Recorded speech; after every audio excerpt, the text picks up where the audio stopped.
ഗലീലയിൽ നസ്രത്ത് എന്ന പട്ടണത്തിൽ ദാവീദിന്റെ വംശത്തിൽപ്പെട്ട ജോസഫ് എന്നു പേരായ പുരുഷനുമായി വിവാഹം നിശ്ചയം ചെയ്തിരുന്ന കന്യകയുടെ അടുത്തേക്ക് ദൈവത്താൽ അയക്കപ്പെട്ടു.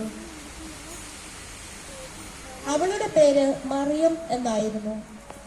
ദൂതൻ അവളുടെ അടുത്ത് വന്നു പറഞ്ഞു, ദൈവകൃപ നിറഞ്ഞവളെ സ്വസ്തി, കർത്താവ് നിന്നോട് കൂടെ. ഈ വചനം കേട്ട് അവൾ വളരെ അസ്വസ്ഥയായി. എന്താണ് ഈ അഭിവാദനത്തിന്റെ അർത്ഥം എന്ന് അവൾ ചിന്തിച്ചു. ദൂതൻ അവളോട് പറഞ്ഞു, മറിയമ്മേ, നീ ഭയപ്പെടേണ്ട. ദൈവസന്നിധിയിൽ നീ കൃപ കണ്ടെത്തിയിരിക്കുന്നു. നീ ഗർഭം ധരിച്ച് ഒരു പുത്രനെ പ്രസവിക്കും. നീ അവന് യേശു എന്ന് പേരിടണം. അവൻ വലിയവനായിരിക്കും, അത്യുന്നതന്റെ പുത്രൻ എന്ന് വിളിക്കപ്പെടും. അവന്റെ പിതാവായ ദാവീദിന്റെ സിംഹാസനം ദൈവമായ കർത്താവ് അവന് കൊടുക്കും. യാക്കോബിന്റെ ഭവനത്തിന്മേൽ അവൻ എന്നേക്കും ഭരണം നടത്തും. അവന്റെ രാജ്യത്തിന് അവസാനം ഉണ്ടാവുകയില്ല. മറിയം ദൂതനോട് പറഞ്ഞു, ഇതെങ്ങനെ സംഭവിക്കും? ഞാൻ പുരുഷനെ അറിയുന്നില്ലല്ലോ. ദൂതൻ മറുപടി പറഞ്ഞു, പരിശുദ്ധാത്മാവ് നിന്റെ മേൽ വരും, അത്യുന്നതന്റെ ശക്തി നിന്റെ മേൽ ആവസിക്കും.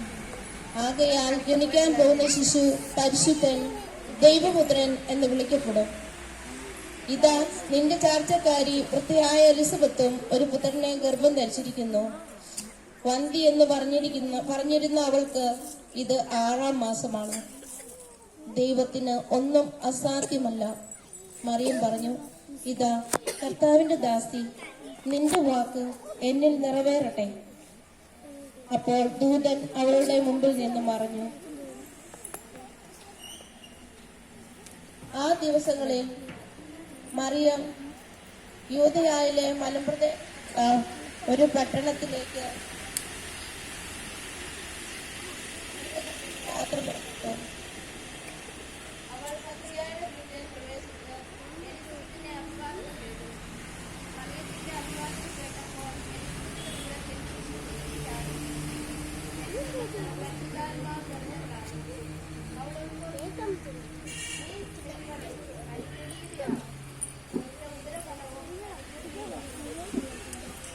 എന്റെ കർത്താവിന്റെ അമ്മ, എന്റെ അടുത്ത് വരാനുള്ള ഈ ഭാഗ്യം എനിക്ക് എവിടെ നിന്ന്? ഇതാ, നിന്റെ അഭിവാദന സ്വരം എന്റെ ചെവികളിൽ പതിച്ചപ്പോൾ ശിശു എന്റെ ഉദരത്തിൽ സന്തോഷത്താൽ കുതിച്ചു ചാടി. കർത്താവ് അരുളി ചെയ്ത കാര്യങ്ങൾ നിറവേറുമെന്ന് വിശ്വസിച്ചവൾ പറഞ്ഞു.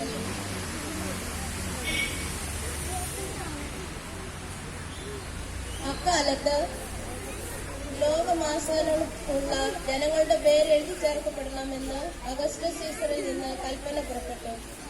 കിരീനിയോസ് സിറിയായിൽ ദേശാധിപതിയായിരിക്കുമ്പോൾ ആദ്യത്തെ ഈ പേരെഴുത്ത് നടന്നു. പേരെഴുതിക്കാനായി ഓരോരുത്തരും താങ്കളുടെ നഗരത്തിലേക്ക് പോയി. ജോസഫ് ദാവീദിന്റെ കുടുംബത്തിലും വംശത്തിലും പെട്ടവനായിരുന്നതിനാൽ പേരെഴുതിക്കാനായി ഗലീലയിലെ പട്ടണമായ നസത്തിൽ നിന്ന് യൂദയായിൽ ദാവീദിന്റെ പട്ടണമായ ബെത്ലഹേമിലേക്ക് ഗർഭിണിയായ ഭാര്യ മറിയത്തോടുകൂടെ പോയി. അവിടെ ആയിരിക്കുമ്പോൾ അവൾക്ക് പ്രസവ സമയം അടുത്തു.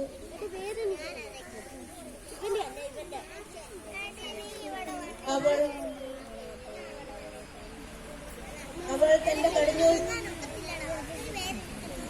പുത്രനെ പ്രസവിച്ചു. കൊണ്ട് പൊതിഞ്ഞ് പുറത്തൊട്ടിയിൽ കിടത്തി. കാരണം സത്രത്തിൽ അവൾക്ക് സ്ഥലം ലഭിച്ചില്ല.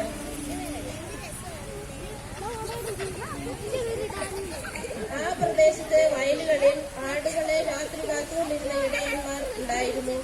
കർത്താവിന്റെ ദൂതൻ അവരുടെ അടുത്തെത്തി. കർത്താവിന്റെ മഹത്വം അവരുടെ മേൽ പ്രകാശിച്ചു.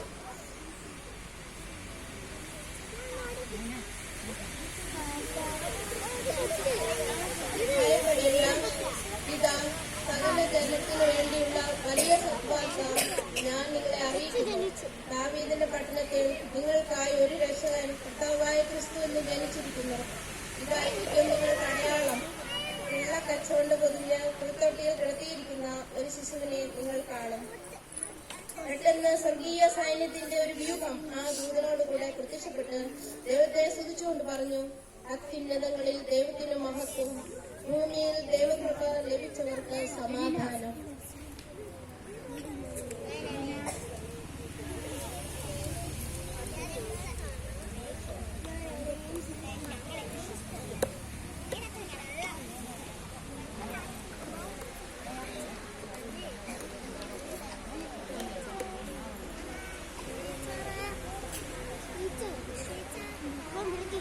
അങ്ങോട്ട് മാറി നിന്ന് ഞാനേ.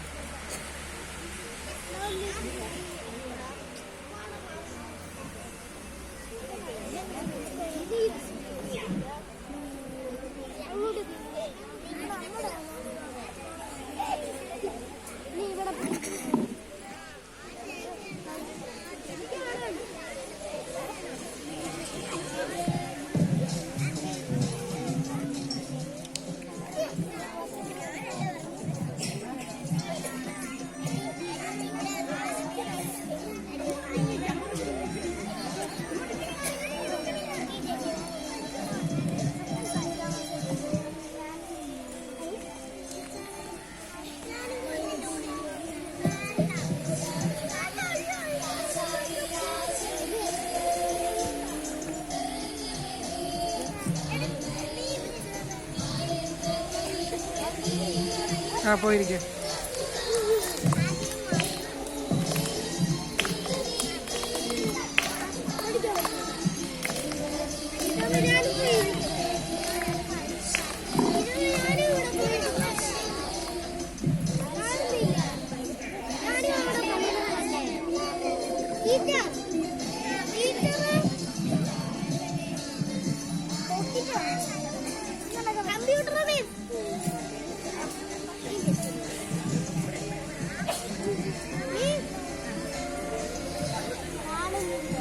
നമ്മളിപ്പോ ഇന്ന് കാണാ